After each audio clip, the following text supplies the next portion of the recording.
The Minnesota Vikings lose another game at home, a close game, 19-17 to the Chicago Bears. Minnesota Vikings are no longer undefeated in the division. We will talk about it on the UP.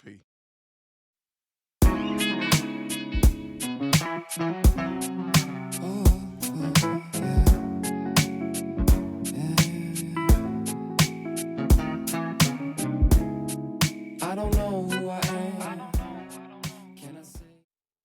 Powered by Riverside FM. The Minnesota Vikings lose another game at home, 19-17 to the Chicago Bears. And there's a lot of different emotions when I sit back and look at the game about some of the things that happened. It was a tough game to watch, in my opinion, for Minnesota Vikings fans. I mean, the offense was pedestrian until like that last drive. I had turned to the missus and said, the one thing that I would do to try to get the Minnesota Vikings offense going is to run just a lot of up-tempo stuff. Like, I wouldn't huddle. And usually what that does, it goes back to playing sandlot football where you don't have to do a lot of thinking. You can trust your instincts. The defense has to adjust.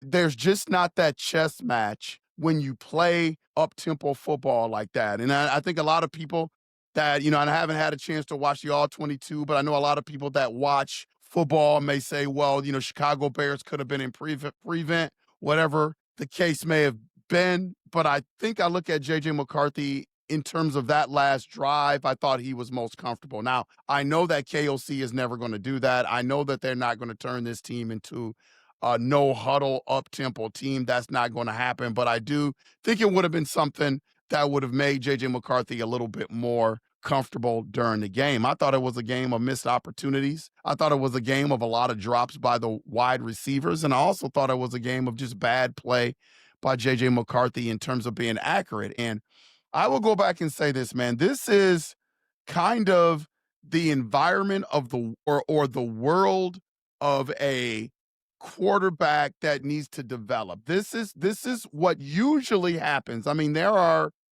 outliers, but this is what usually happens when you draft a rookie quarterback. You have to be able to live through this ugliness. You have to be able to live through this time of execution and not pile on the kid, because the last thing you want to do, and we've seen it in various cases around the league, you give up on a quarterback too early, and then this quarterback goes somewhere else and blows up. I think as a fan base, and maybe most people aren't as patient as some other fans, but I am in this boat where I am patient. I think at least we need to ride this thing out for the rest of the year. Again, JJ McCarthy showed flashes today at the end of the game. When those situations arise, what type of quarterback are you going to be? And it seems to be another situation where JJ McCarthy seems to rise. And I know that I may sound like a JJ McCarthy apologist. I am not. Up until that point, I thought he was very inaccurate.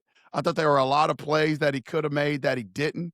I thought that there were a lot of opportunities in the passing games where if he just hit things on the money, I think it would have moved the offense. But I also thought, if I'm a realist and I'm keeping it 100% real, there were moments during the games where he put the ball there to Jordan Addison, there were drops. He put the ball there to TJ Hawkinson, there were drops. He put the ball there to Aaron Jones, there were drops. And so I have to ask myself, what is going on with these players? And I think a lot of it is because JJ McCarthy throws a lot of home run balls, and it's no excuse. These guys, when they get their hands on the ball, they have to catch it. I'm just saying that there may be a level of adjustment, because right now JJ McCarthy doesn't have layers in his throws. Like, he will throw the same ball that he would throw 20 yards to a guy that is 5 yards away, and that is evident. And I think there's a level of acclimation that these wide receivers, these running backs, everybody that catches the ball from JJ McCarthy, they have to go through. I thought KOC, we've been, beating him up in the media and online about not running the football, ran the football 22 times today. So it looked like he's at least hearing some of the things out there, went back to the drawing board and assessed his offensive game. Him running the football really put JJ McCarthy in situations where they were able to stay on schedule. Man, guys just dropped the ball, or JJ McCarthy was very inaccurate at times. So that really, really hurt the offense. I thought the defense They didn't play their best game, but I thought the defense gave the team an opportunity to win. Obviously, they got enough stops during the game, kept the game in the realm where we can make a comeback. Again, we scored touchdown Jordan Addison from JJ McCarthy, and then we had an opportunity to get a stop on special teams. And here's what I'm going to say about the special teams, man. I think there is enough body of work right now where I feel like KOC has to, I'm not saying right now, because the season now becomes that we lost to the Chicago Bears. The season now becomes a season where we have to focus on developing our quarterback. There is no playoffs talk. There is no making a run. We're not going to make a run. I think we've dropped too many games. We can't win games at home. So this now becomes we've got to develop our players. And so I look at a situation where making a coaching change is not going to help anything in terms of the special teams coach, but I do think it needs to come at the end of the season. I think there is enough body of work. You know, I'm not a football specialist where I can assess, hey, this is what this guy is doing wrong. I just know that we're not getting the production out of our special teams that we need to get.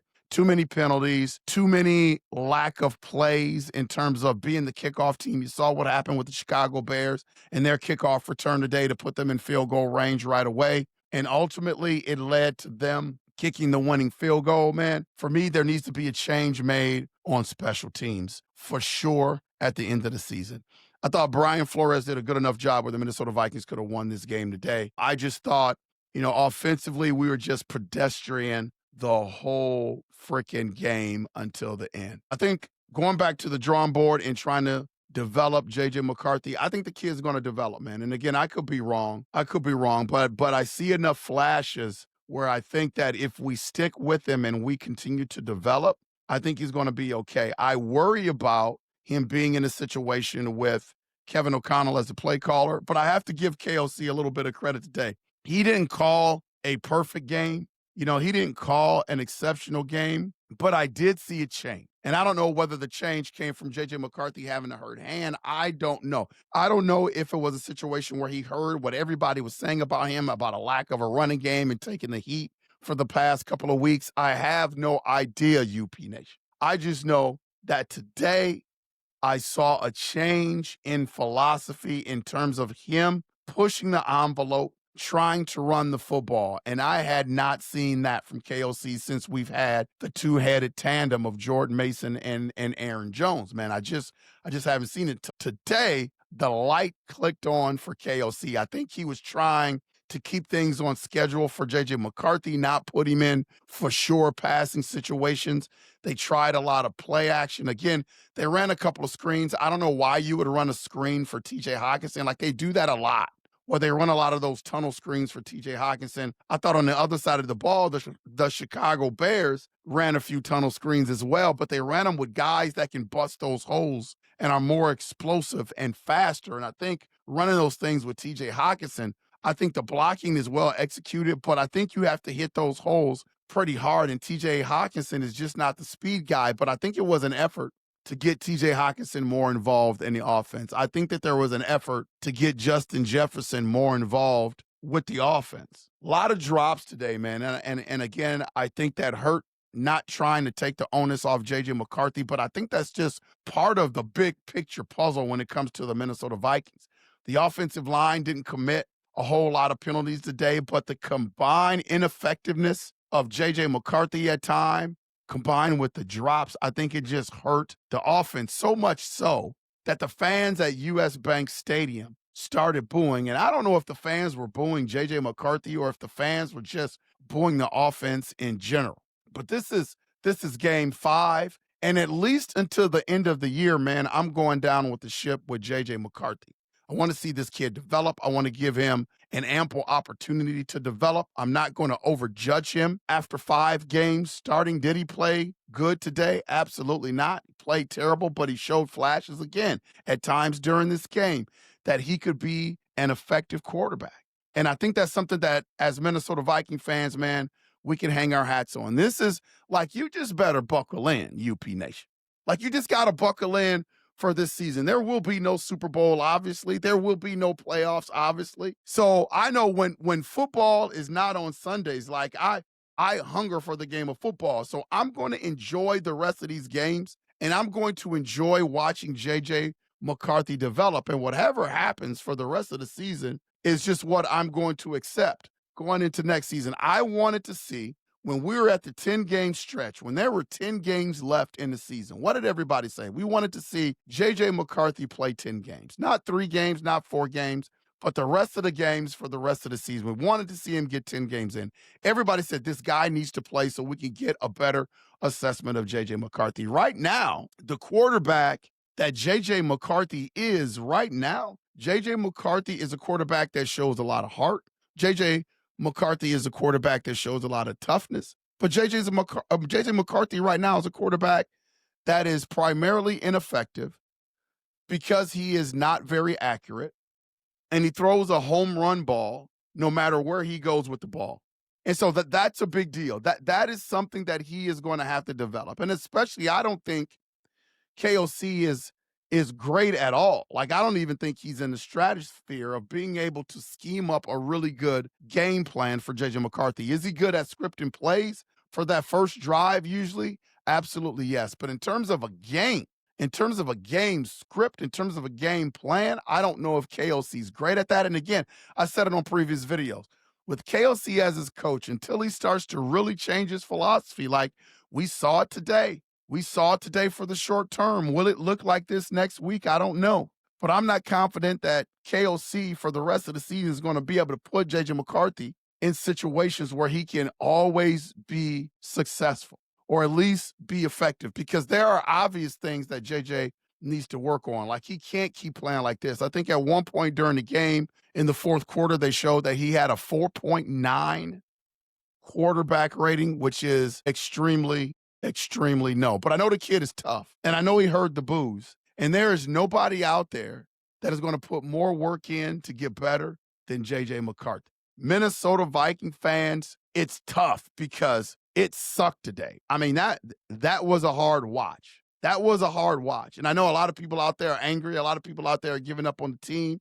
The one message I want to send is that we have to be careful. Like, we don't want to throw a guy that we've invested draft picks in, a guy that we moved up to get, a guy where we've shunned other quarterbacks. So we've invested a lot of time in the promise of JJ McCarthy. So I'm just hoping that we don't pile on this kid so much that it pressures the Minnesota Vikings to do something stupid. We have to give this thing to the end of the season at least. There may be more time required. It was for Josh Allen.